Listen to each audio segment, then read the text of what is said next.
Negative things and all, वो मुझे लिखना पड़ेगा एंड वो एलिमेंट्स डालना पड़ेगा, that is left, I will do that. And but I was thinking like जो भी नेगेटिविटी आ रहा था आपसे बात करने के बाद धीरे धीरे धीरे धीरे वो बहुत कम हो गया है। So I can feel the change and everything. Thank you so much. Like I never thought that मतलब मुझे अब आज सुबह लगा था कि I need to talk to Mynoo cause I need to मतलब ये नहीं चल पाएगा मेरे साथ क्योंकि I am not like this. हाँ तो I was like अब मुझे बात करना ही है for 10 minutes. So I choose to talk to you. Great, wonderful. Thank you. Hello.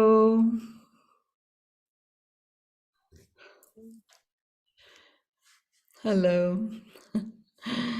Good to see you, Nidhi, after a while. I was quite ill. Oh. Diagnosed with pericardial effusion. Oh. Okay. So there was like a sudden increase in the water around heart. I mean, I was not even aware that there is water around our heart. So for some reason it got increased and it is very life-threatening. I mean, if it was sudden, then it takes only 15-20 minutes for a person to oh, right. But in my case, it was gradual. So I was admitted in ICU on 19th of January. Okay. And that day, it was quite significant. Next day, for some reason, it receded. So the situation became precarious because they couldn't ignore it. At the same time, they couldn't take it out. So the best thing is that if you puncture that and you take out the liquid, then you can culture and find out what is the source of it. But in my case, because all other parameters were okay, so it is still not very clear why did it happen. Okay. So now they have put me off medication for 15 days to test whether it recurs. In case it does, then they will again put me on test. So. Okay. So, well, let's look at, I'll begin with you actually then. Pardon? I'll begin by talking about what you have talked about, okay? Okay.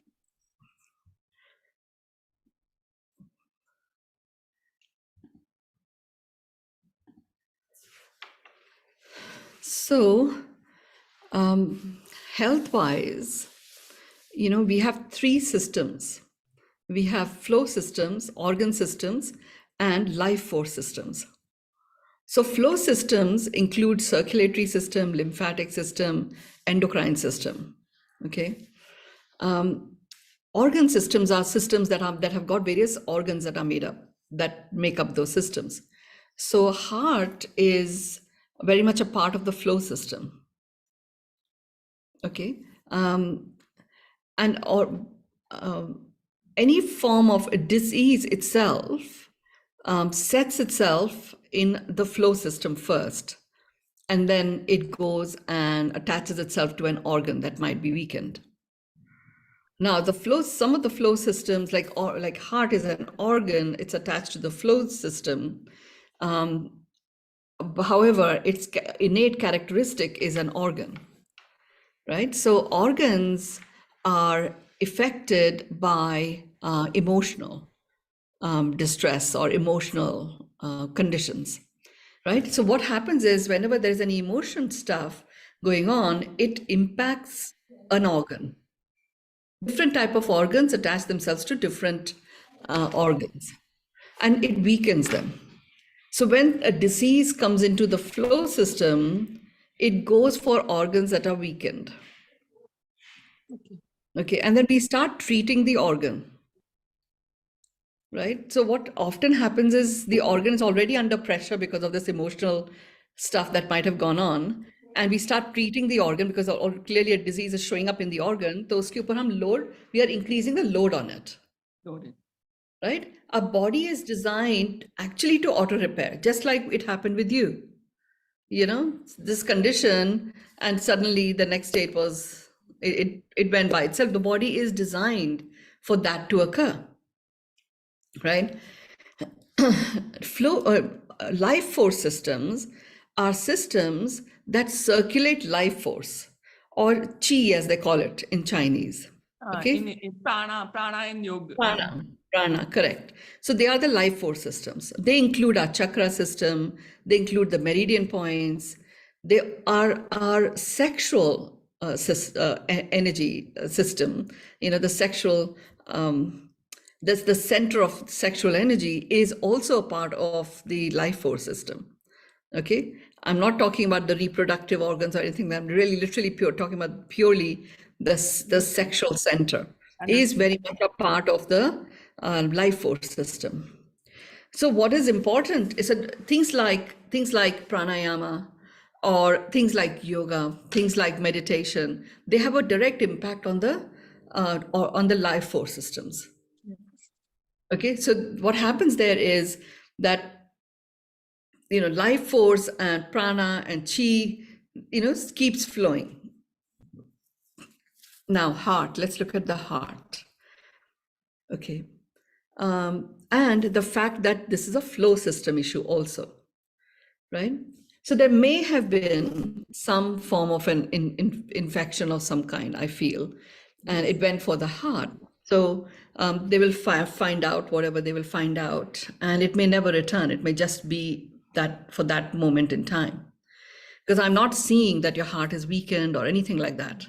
It seems completely normal to me, you know, and the rhythm is fine, the electricity is fine, and the flow of blood is also fine. However, it occurred, right? So I want you to look at somewhere in your life, there is a stop-start interruption in flow. I know. Something that's, I know. okay. I never had this kind of dipping feeling, which I was undergoing from last 1.5 month.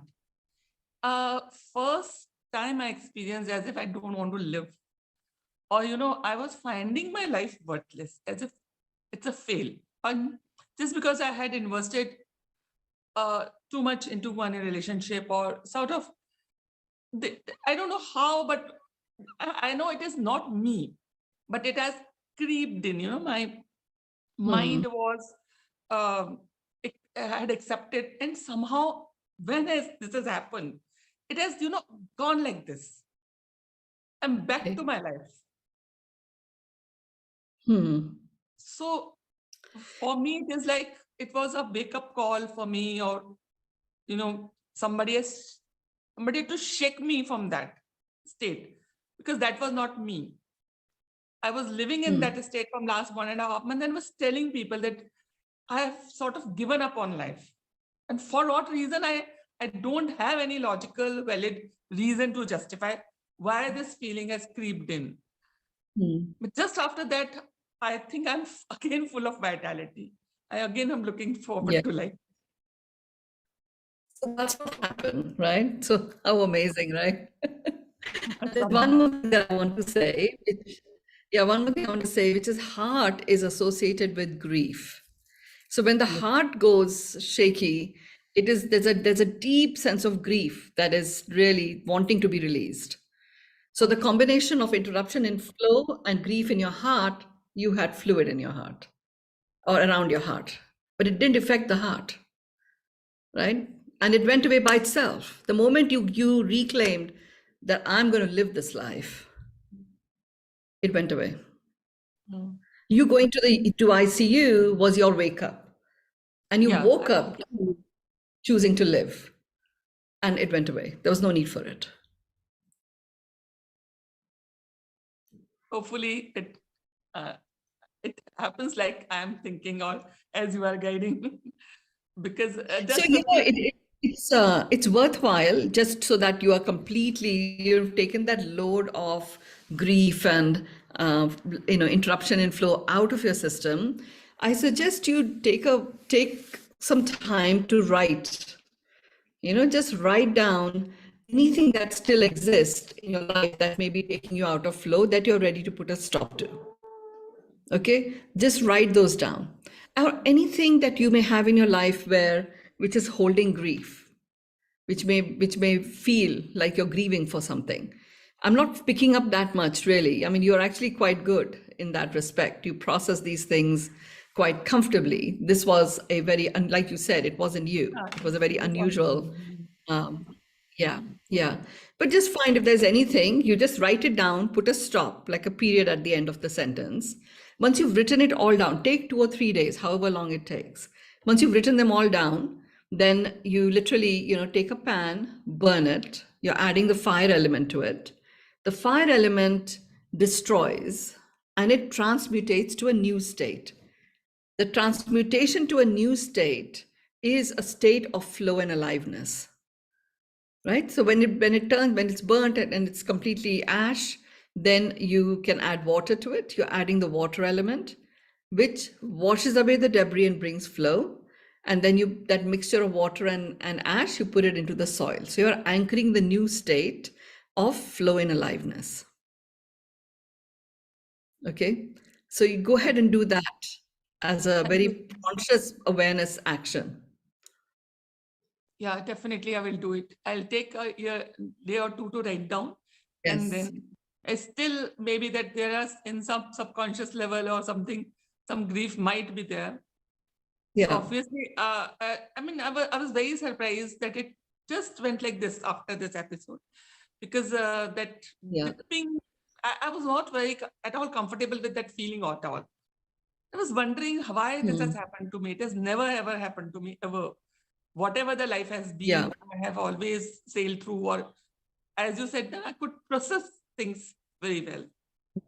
But this time, yes, I was stuck and I felt as if I'm a failure. So thank you so much, Mynoo. Thank you. And this whole thing about I'm a failure, put a stop to that. I mean, you're not really. Yeah. You were sitting here. And even if we are to go, let's just really acknowledge everything that we have accomplished.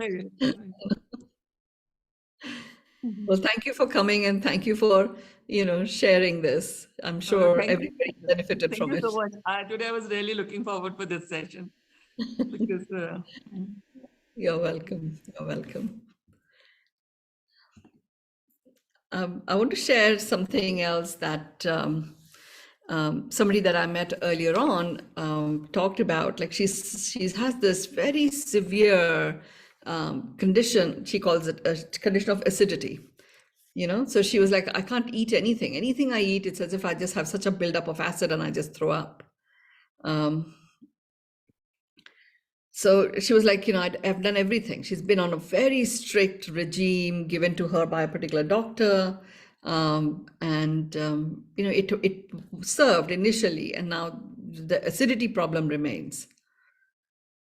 So I thought it's worthwhile actually just talking a little bit about that, right? So acidity, right? What is acid? Acid is very corrosive, right? So it's very corrosive.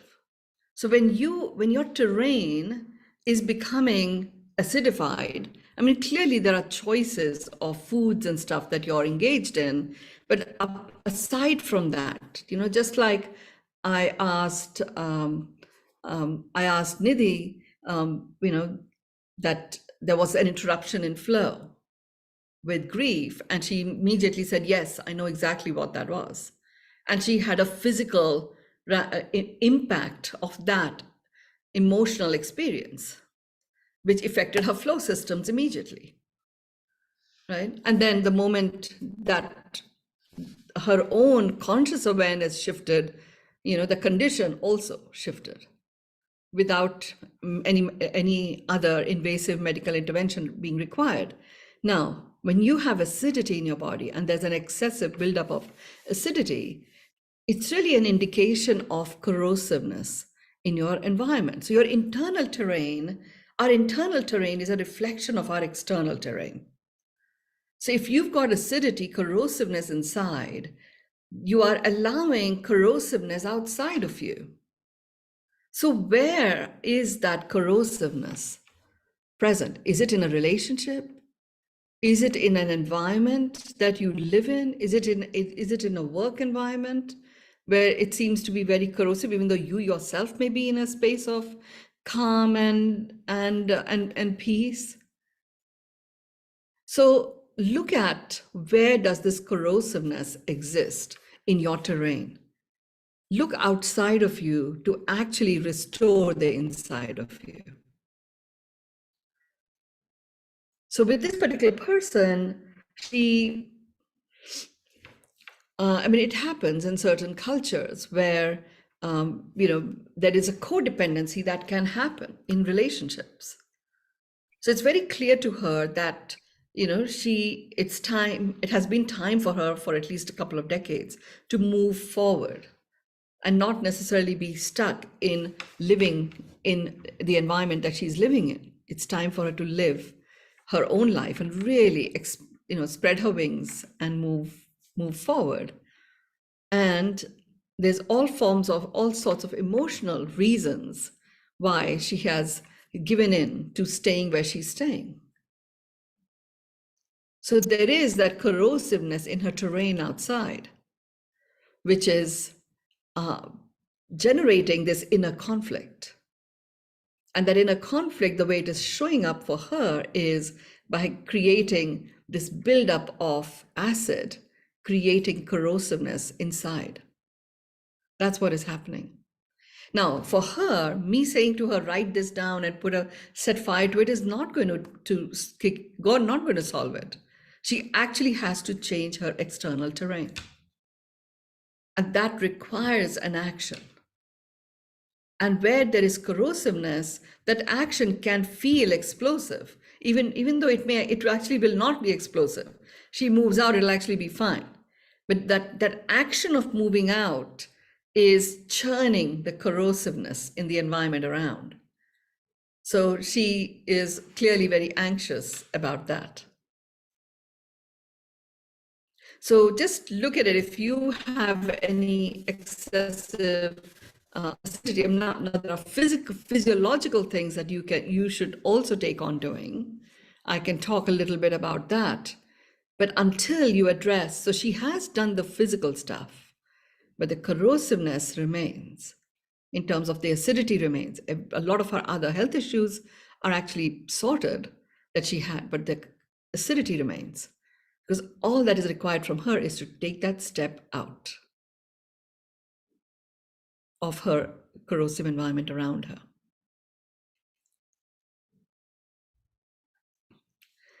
So that is that particular situation. There was another conversation I had earlier on today, which is a different issue altogether. The question was, that this woman is a founder of a business that has got various stores and stuff around. And, from an external perspective, she's taken a very bold step and she's continuing with it and doing really well. And yet one of her issues was she gets irritated very fast. She finds things irritating. And so and it just multiplies. It's like things irritate me and then it just multiplies. So what can she do about that? So this here I want to talk about what is going on this year. Okay. Now, I don't know if you have already experienced it, but I've really been very busy in working on my business collective the last few weeks.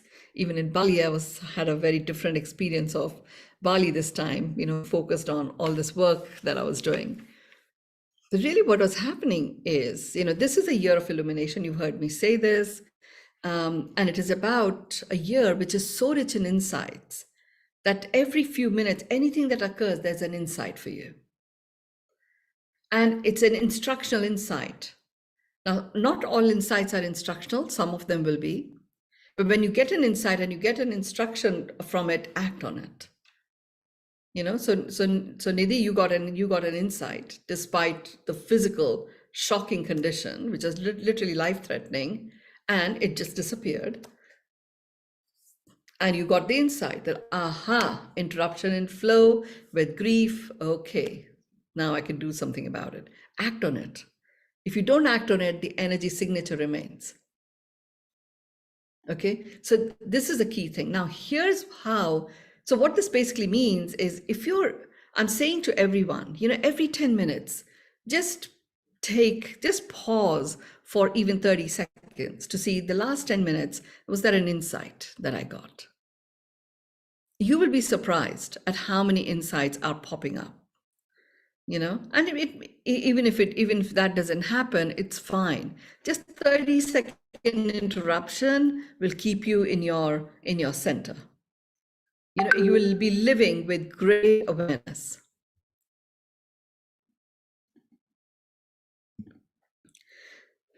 So when you get irritated, when something irritates you, and you allow that irritation to continue. Now, when something irritates you, there is an insight there. Because clearly something has occurred that's caused that irritation. And what happens is, when you find the irritation multiplying, what you're doing is you're actually focusing on the irritation as opposed to what's the insight there. So as a result, you haven't picked up the insight, irritation multiplies. Until you realize that, oh my God, everything's irritating me. Well, it isn't actually. It's only multiplying because every irritation is a pattern interrupt. Everything is going well, you get irritated. Boom, interruption. And when that interruption takes place, there's an insight there. If you don't pick that up, then it's fine. Irritation will multiply. And it'll keep multiplying until you just can't handle it anymore. And you do have to stop and regroup. I think it is same as like, a universe or things around us are going to give us a message which we don't take. So then it gets intensified. I mean, they want to teach you something and you're not learning. So the experience gets intensified. I believe this is what. Yeah, it is correct. The universe only creates a multiplier effect. That's the way it works. That's why, and what has happened is, added to that is the energy of this year, which is the energy where this multiplier, and the multiplier is related to the illumination part, insights, with instructions. So if you're not picking that up, the universe is going to bang away at it, and it'll multiply like crazy. So how to make best use of it? So the first thing is to stop, pause, and say, okay, what's the insight here? I can be focused on my irritation, or I can say, okay, I've been irritated quite a lot. What's the insight here? What's at the root of this irritation? And what is it that's missing and essential that I can put in place that will, deal with this in the future? Like, really pause and take note of that. That's what you do. So my response to this person who was, was getting irritated and was acknowledging that it's just like it multiplies so fast, is that pause. The moment you have the first happening of it, pause. What's the insight here? It may be that somebody did something, and then your insight may be, every time someone behaves in this way, or every time I feel that something is being done to me, or every time I give this meaning to what has happened, I get irritated. But what happens is, we get irritated, we either relate it to a situation that has happened or blame it on the person that has caused it. It's never that. And you can't do anything about it. If somebody else is doing something that's irritating you, what can you do about it? They have to change. But the reality is, it's your life. You are living your life, they're not. And you can live it being irritated, and you can live it being illuminated.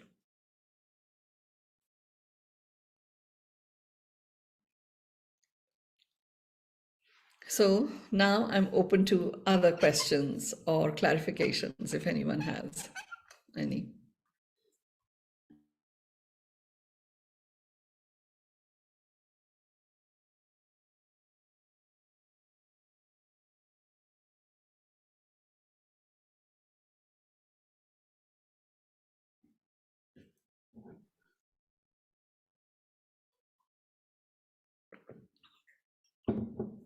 How are things with you, Alenka? I know you were keen to join this time.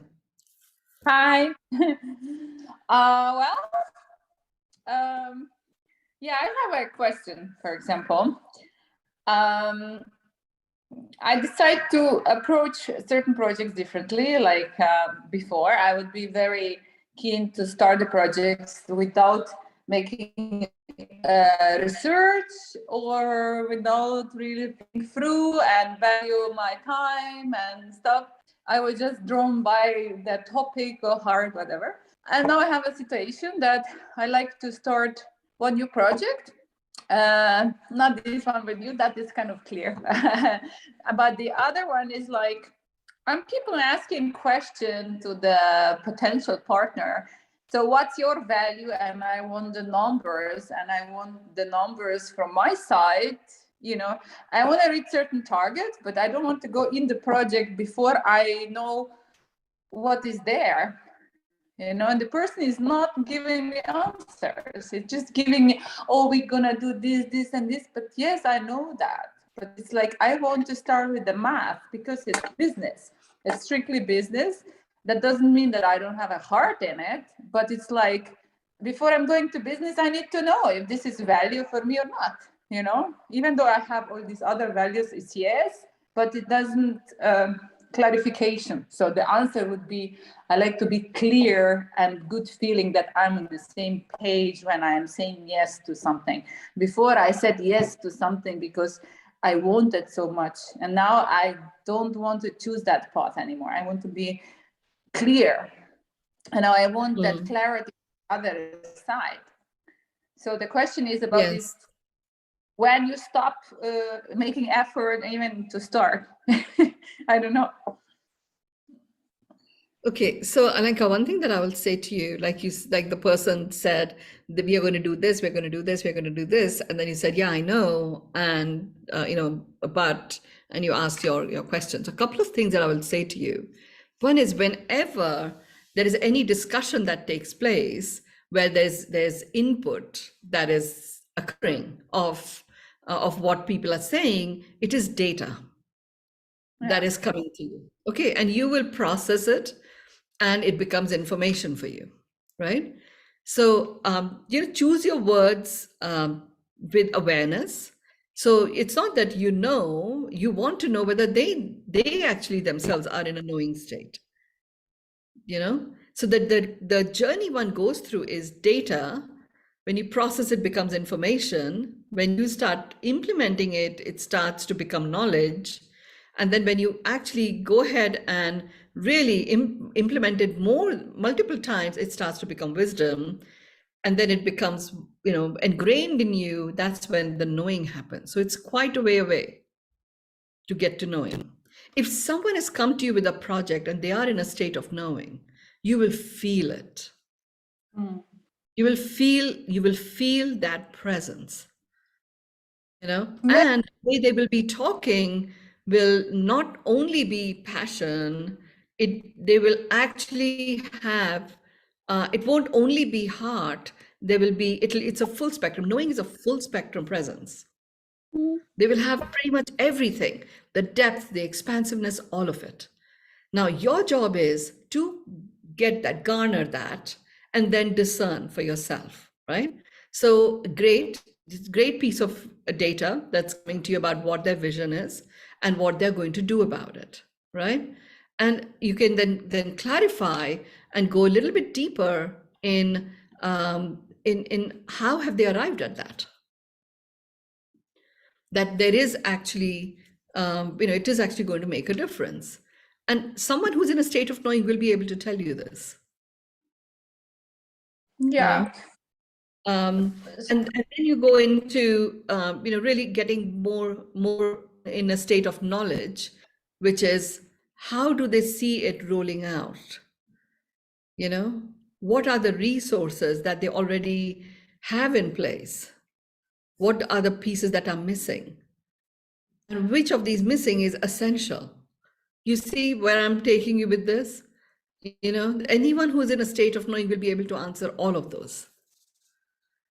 Yeah, it's like I'm missing the concrete, like I know that in marketing and stuff, there are concrete numbers. I know that every project is having a different, at the end number, but there is something like it's, what's the value of, I don't know, 1 month marketing on that, and I want that kind of clarity of the person who is claiming that's doing, and it's not giving me. And then, and I'm like, to who am I talking? So now you apply, so now you just apply discernment.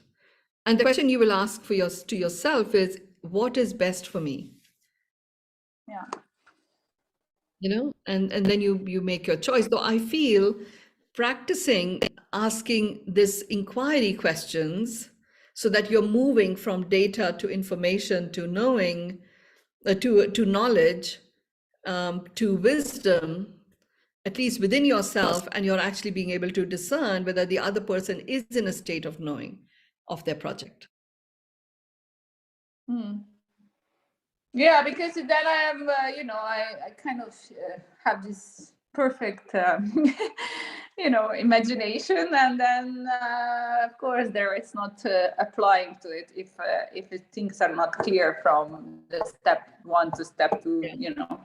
If not aligned, then there's always. And I've been having so many projects, successful and unsuccessful, that I just at this stage I would like to, be more aware of what's going on from the beginning. Yeah, what is best for me? That is a discernment question, and best is a full spectrum best. Your body will give you the answer. What is discernment? What is this? Discernment means being able to distinguish and choose, which is what is right for you. Okay, so being able to, that's just the word for it. Thank you. Yeah. Like being able to separate, that this is what I want to do, this is what I don't want to do, like that. Yeah. I think I'm in the process of that, to be aware even of that, so I don't really get upset. It's just like I just need the clarity, and then it makes very easy. Then new things can come easier. If it's so much unclarity, I can't really move. Yeah. So here's something else that's an important data point to know. One unsaid communication results in 100 unfulfilled expectations. That's the ratio. Unsaid expectation. One unsaid communication, unsaid communication results in 100 unfulfilled expectations.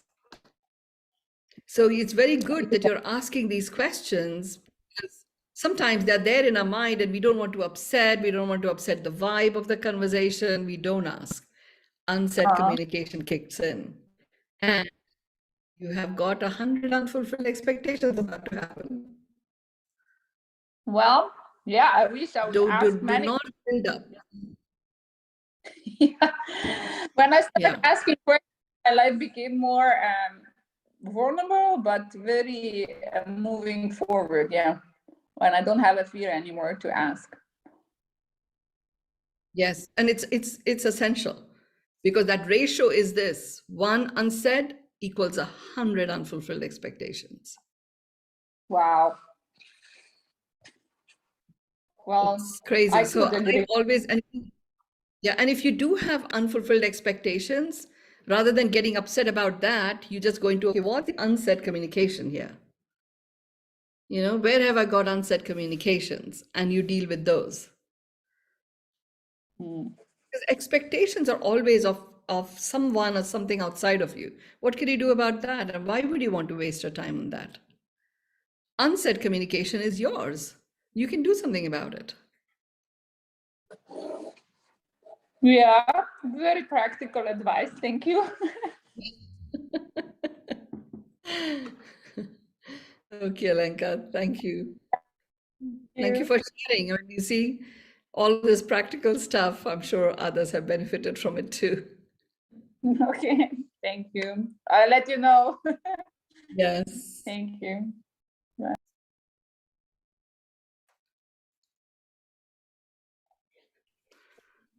Minaji Hello, has a Mynoo. question. Yeah. Yes. Okay. Hello, Mynoo ji. Namaste. Pranam. Okay. Pranam is one level up, I know. Namaste and pranam to all. Yes.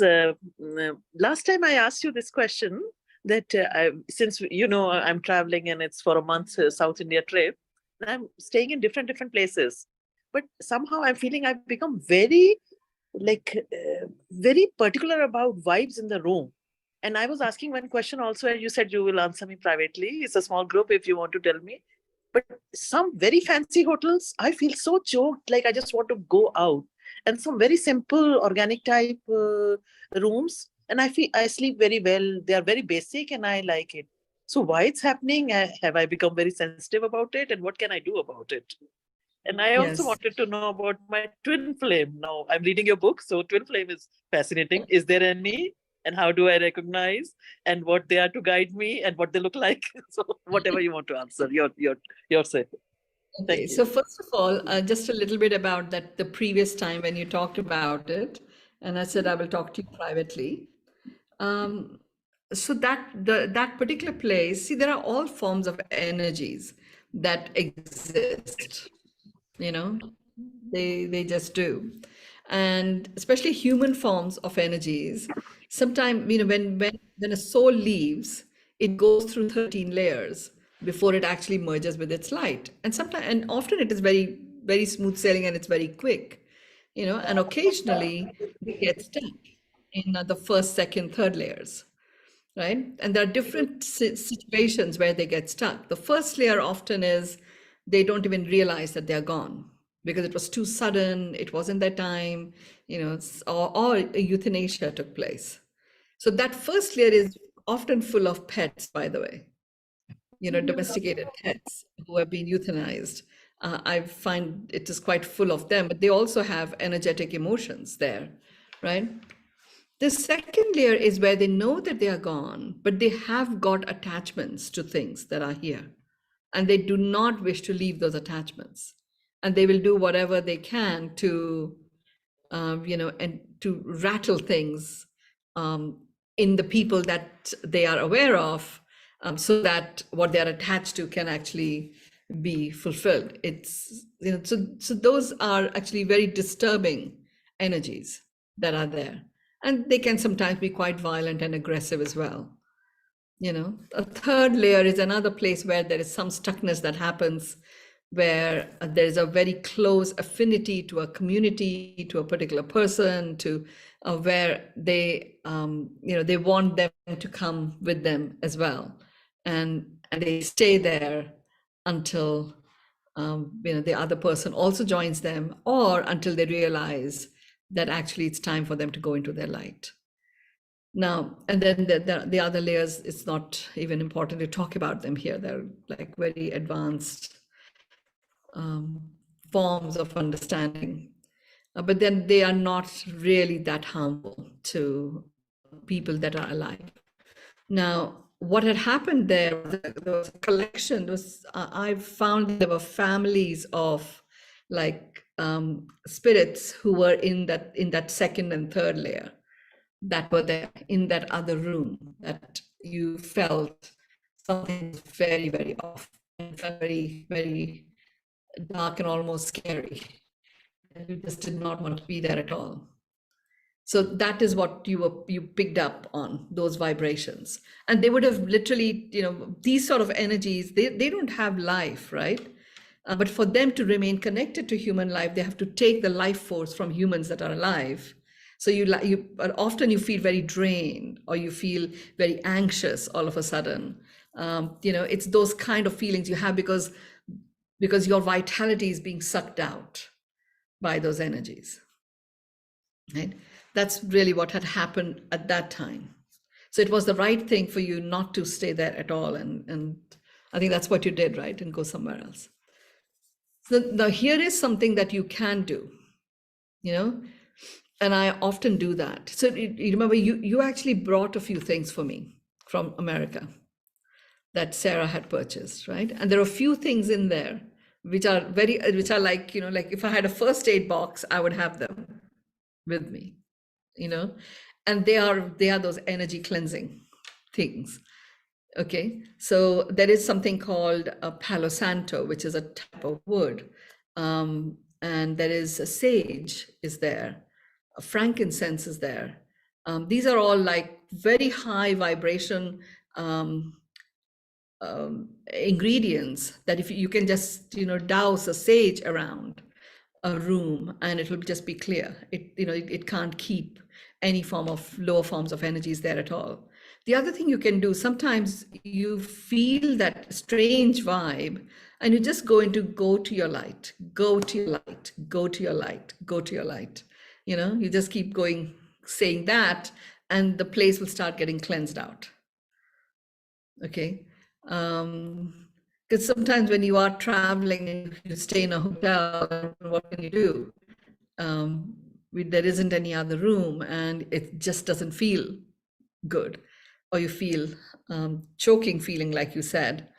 And it is probably certain spirits who felt choked, who did not express themselves, or were possibly even choked, who are there, and you're picking that up. It happens, as you become more and more awakened, they use the phrase in spiritual realms called the veil is lifting. So it's like the veil is lifting and you're picking up these energies, right? The main thing is you don't have to take them within you, so go to your light is a really great one. You're not in your hotel room all the time, right? You'll be going around, seeing places. So you can actually keep that Om frequency, the 528 hertz frequency, playing in the room continuously. That also cleans up the space quite powerfully. Now, what can you do? You've already answered the question by saying, if I go to somewhere which is a bit rustic, I sort of sleep well, and it just feels more comforting. So here's what happens. It's a point of study for me still. So I'm not a master in it. I'm learning more and more about it, about the fascinating composition of this human form. We have our natural circadian rhythm.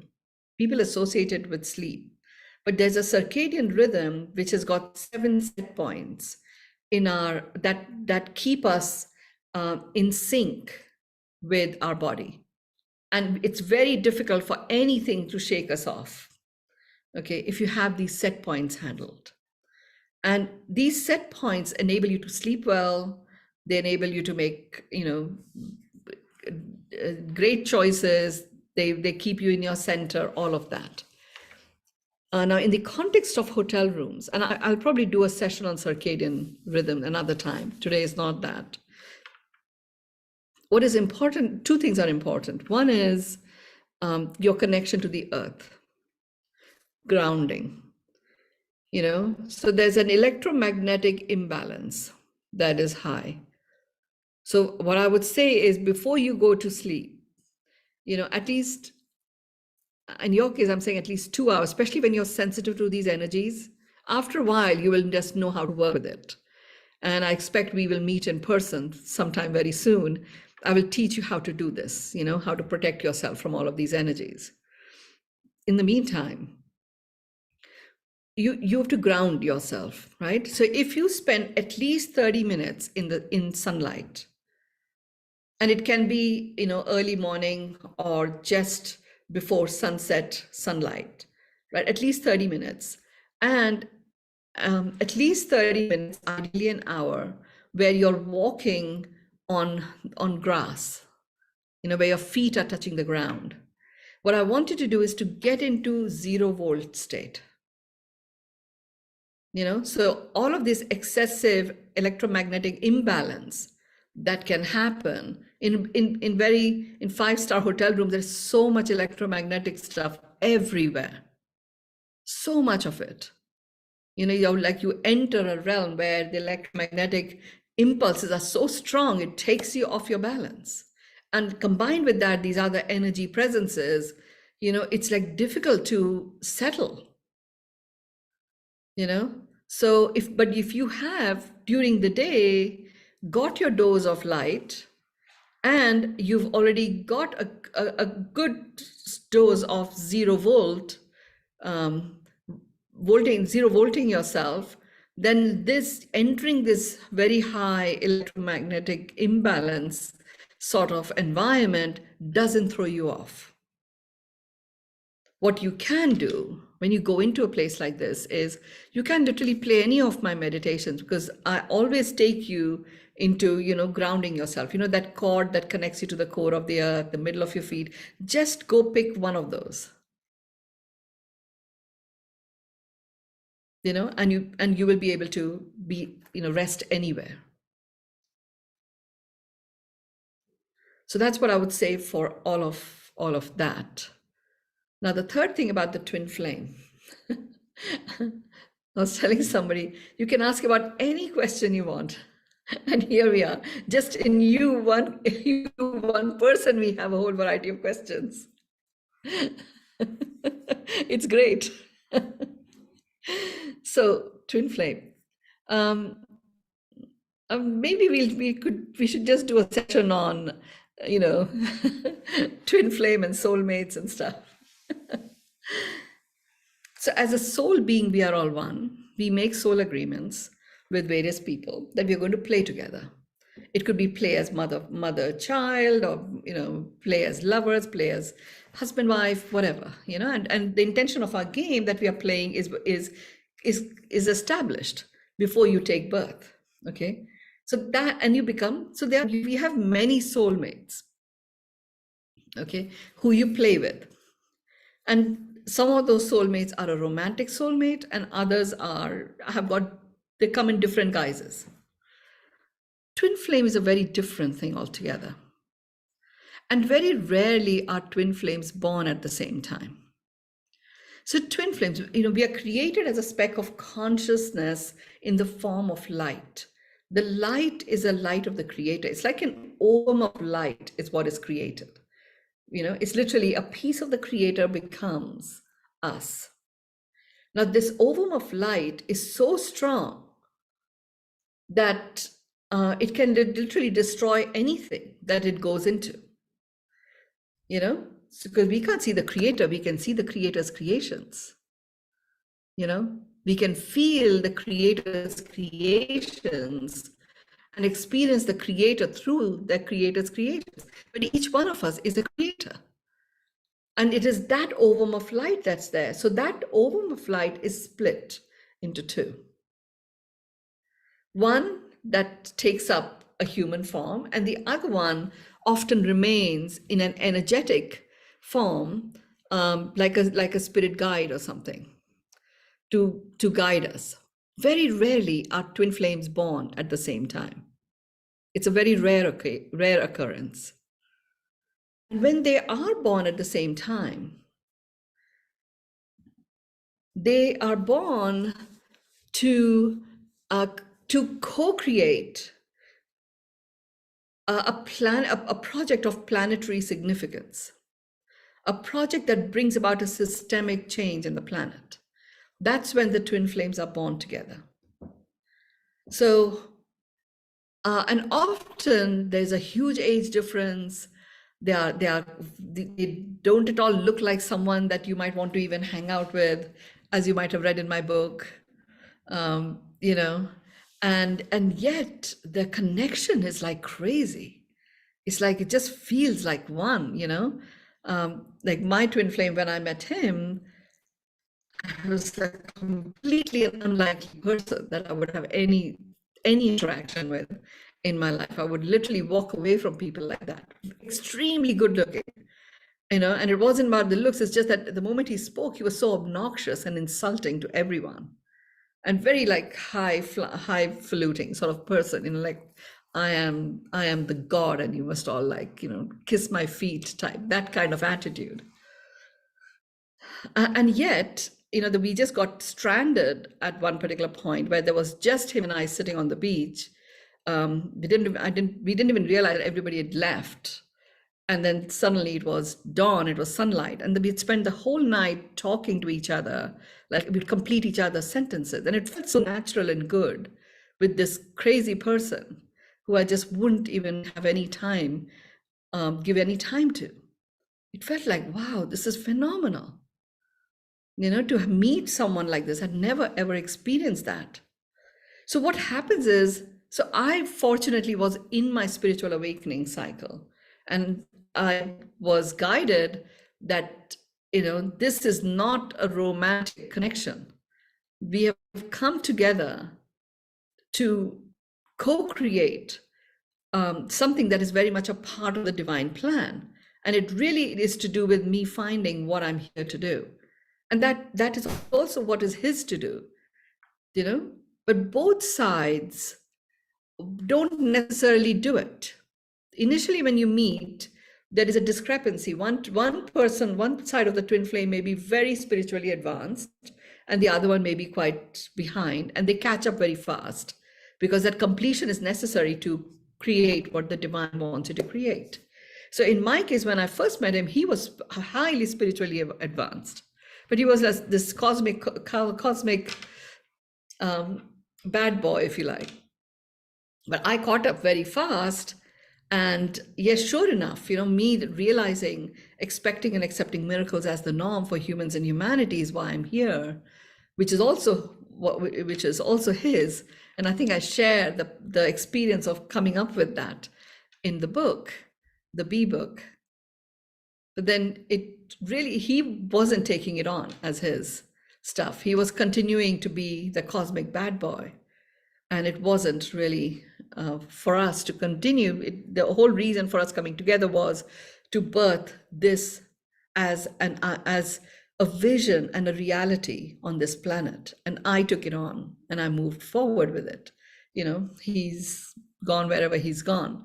Now, the thing with the twin flame is, it is magical when you meet them, but it is the same person as you. They show you the magic of you, the beauty of you, and they show you the disgustingness of you, just equally, you know, volume turned up. The way he was behaving, that kind of obnoxiousness, I saw that. I used to be like that in my corporate world. And that is not the life I had embarked on. It was done. That part of my life was complete. What usually happens, Meenaji, is when twin flames meet each other, because the electricity is so strong, they don't know what I'm sharing with you, they become lovers. And that intimacy actually destroys the twin flame relationship. And they often have quite a crazy breakdowns with each other. You know, in a few cases, a few and far between, they continue on and they merge the other side. You know, so I remember going to Mount Shasta with a friend of mine, and she knew about my twin flame. And in Mount Shasta, everybody says, you want to find a twin flame, you go to Mount Shasta and you'll know whether this twin flame exists or not. And if the twin flame exists, you will find them. That's what they say. So we went to this pyramid in Mount Shasta, and amazing pyramid. I think I talk about that as well. You know, all the connection to the ascended masters for me happened there. And I go to the pyramid. It's a pyramid that's created by these twin flames. And a friend of mine, my best friend actually, she was there, and the guy who had built the pyramid was talking about how amazing it is to be here, and you can meet your twin flame and stuff. And my friend says, no, the one thing I don't want is to meet my twin flame, because she had experienced my twin flame. So it's magical and it is challenging. So I gave you too much information, Meenaji. So I don't know whether that is helpful or not.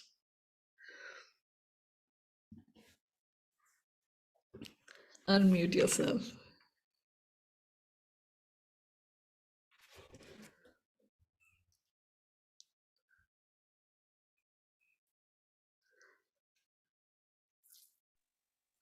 Yeah, just wanted to thank you. And I'm reading your book, and somehow it feels as if I know everything. Whatever you are saying, it's feeling like that. So we're feeling very connected to that. Very connected to that.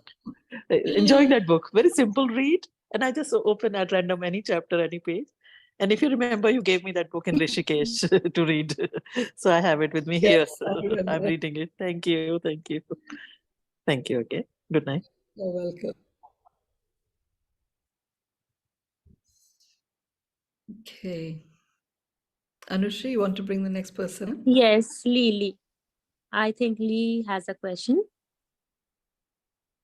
Yes, Lee. Yes. Let me see. Okay. Am I? Yeah.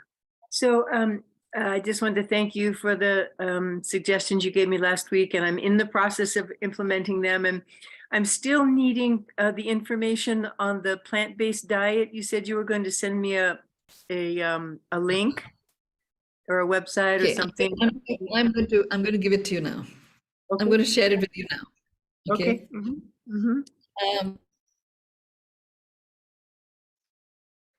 So a few things to understand about this, what I'm saying, right? Which is my intention is with this way of eating is for you to have a diet that really enriches your digestive enzymes and provides you the minerals that you require, and very subtly and very definitely activates and opens up certain passages in your body so that any form of clogginess that might be there from pollutants or poor lifestyle choices or whatever can actually start being released by itself. It's a diet that honors the enrichment of prebiotics with an understanding that you already have a good each one of us, we have an ability to create our own probiotics in our gut. Often we take oral probiotics, but the acid in the stomach is so strong, very little of it actually goes into the intestinal tract. Prebiotic, on the other hand, utilizes the acid as a part of the digestive process, and you experience these prebiotic microbiome terrains being beautifully replenished by that way of eating. Okay, so just remember that's really what I'm doing here. Okay, and it is work in progress for me also. Okay, I started following this from the 4th of January, and it feels really good. It's a part of synchronizing your circadian rhythm. So you begin your morning with a small, tiny piece of ginger, fresh ginger.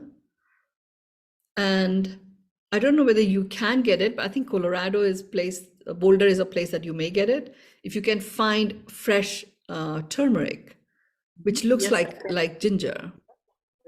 Okay, so there's this tiny little piece of that, like literally 2 tiny pieces of ginger and 2 tiny pieces of turmeric, and about 4 or 5 corns of black pepper.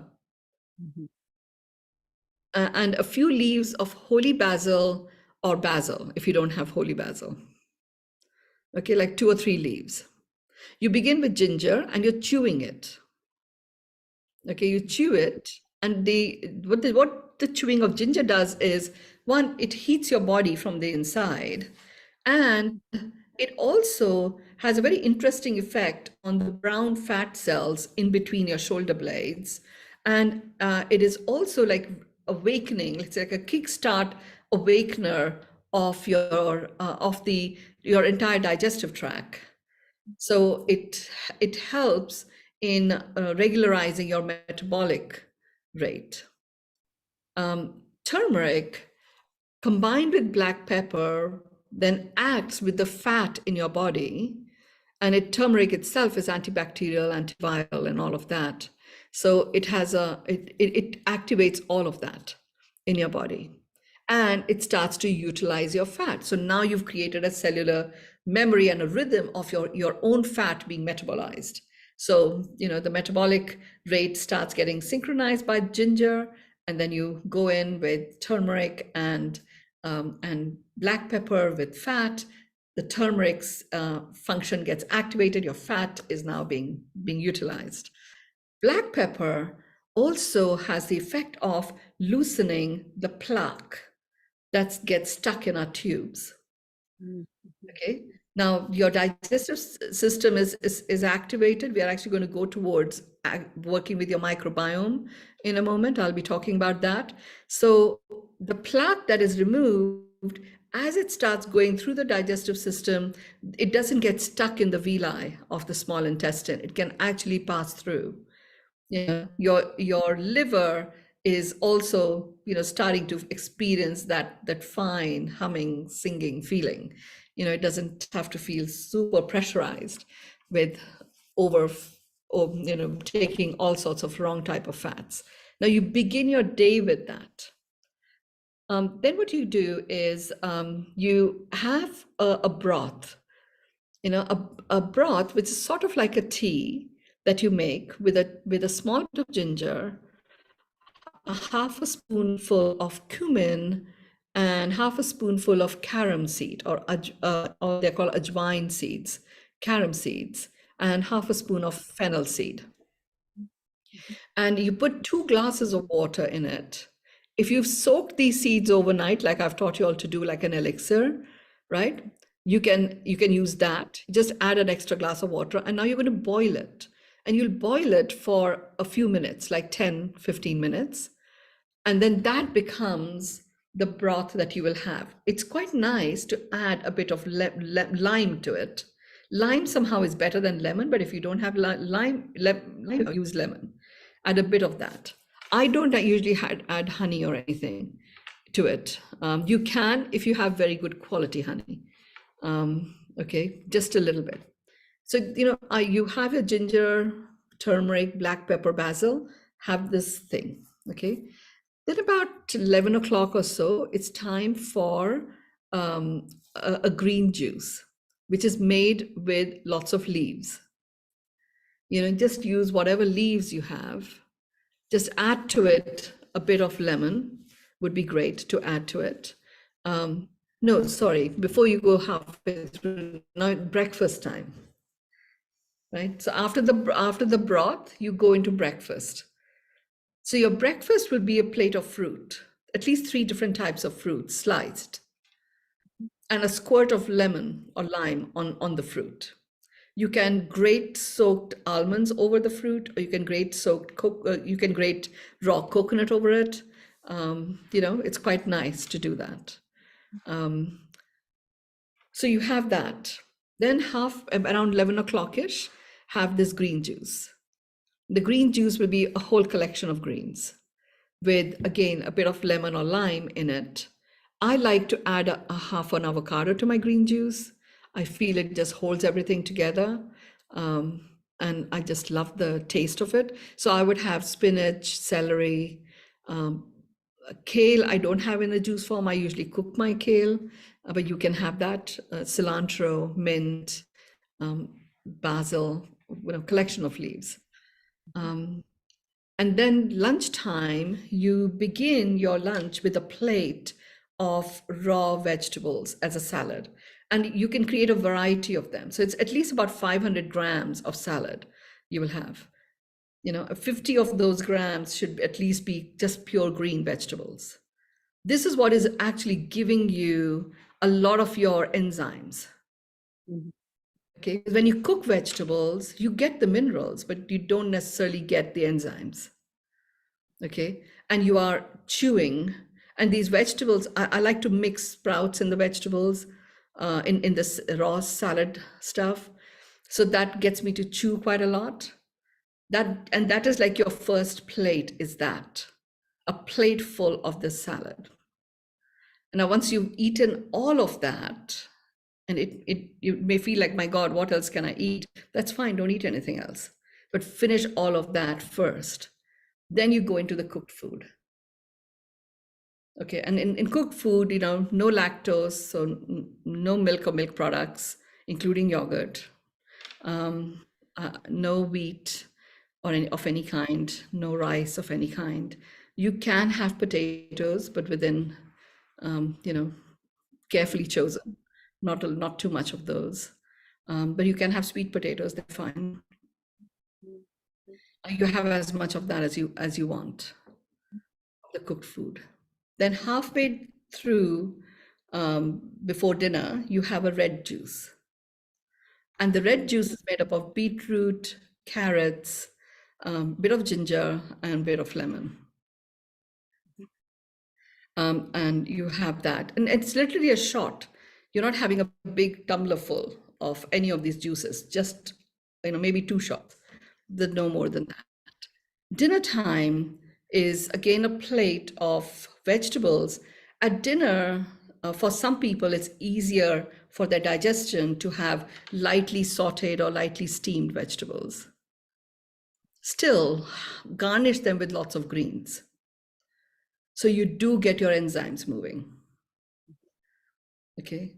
And after that, you have a broth, you have a soup, like a very, like a clear soup or some form of a light soup. And then you have any cooked food that you want to eat. Find a way of earthing yourself, which is very easy in Boulder, where you walk on the earth. Sunlight may be challenging from time to time, so if you have access to an infrared sauna, that would be fabulous. If you can go into it, take it as long as you can. Doesn't have to be more than 30 minutes, but you build up to it. Take it as long as you can. 10 minutes is better than nothing. And I know that you'll find infrared saunas. It captures the right amount of radiation of the sun and also provides the heat. Okay. Drinking living water is also great. And I know Nancy, I think I told you Nancy used to get water from a stream in Boulder. And I remember Lisa Tooley, who crossed over, but she used to have somebody delivering this amazing living water to her. So you'll find a way of getting water that is, doesn't have everything removed, but it's living. Mhm. Okay. Yeah, you have And Nancy's. that is, I will send it to you. Okay. Mhm. Yeah. Yeah. Yeah. Justin sent me some information about the spring, but yeah, it's so I'm still in the process of figuring out that, in terms of my time, it's challenging because I have so many commitments and so many things with work that I it's. I know that Lisa used to have someone deliver it to her. So she's no more, so I can't help you there, but there must be a way of getting it. So yes, do talk to Nancy. You'll find a solution there. There is a system that I used in London. I don't have that machinery here, but there is a Japanese company called Nikken, Nikken, and they have a system which creates a vortex in the water. So filtered water you put into this and you switch it on. In 9 minutes, it creates a vortex and it brings the originating intent memory back into the water. And that it tastes different. It's just wonderful. It's very hydrating. And that's the regimen that will, in terms of food, that'll help. And I've been doing the turning the lights out for the last hour 1.5. I haven't made quite to 2 hours yet, but Takes some effort, doesn't it? that's really interesting. Just having some candles, and that's really fascinating. And I'm noticing my sleep is different. It's better. It seems like it's more deeper, and it's really interesting. Yeah, it's really amazing. This I'm going to do a whole series in Beyond Meditation on the circadian rhythm set points. That would be great. I'll do it some time in February. I haven't been guided exactly when, but I'll let everyone know. Okay. Thank you so much. Yeah. So I have a few guests coming over for dinner, so I'm going to complete our session now. But thank you all for coming and asking your questions, because in the answers, it serves everyone. So thank you very much. Namaste. Thank you. Have a good dinner. Thank you. Any Beyond Meditation later or not today? Thank you. Let me just go and see what the state is upstairs. I'll send a message. Okay. Thank you, Beautiful. Mynoo. We love Thank you. you. Thank you, ma'am. Thank you. Bye. Bye. Bye.